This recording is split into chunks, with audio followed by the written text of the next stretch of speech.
Hello বন্ধুরা, আজকে দেখো রেসিপি করতেছি আলু টমেটো দিয়ে কাতলা মাছের ঝোল হবে। আলুটাকে দেখো পাতলা করে কেটে ভেজে নিয়েছিলাম। এই যে কাতলা মাছটাকেও ভালো করে ধুয়ে লবণ হলুদ মেখে ভেজে নিলাম। এখন এখানে মশলা দেখো, আদা জিরা একটু বেটে নিয়েছি, আদা আর জিরা ধনিয়া লঙ্কা গুঁড়ো হলুদ আর স্বাদ মতো লবণ।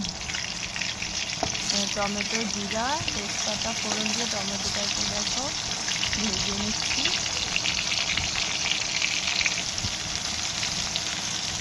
মশলাটা দিয়ে কষিয়ে নিলাম,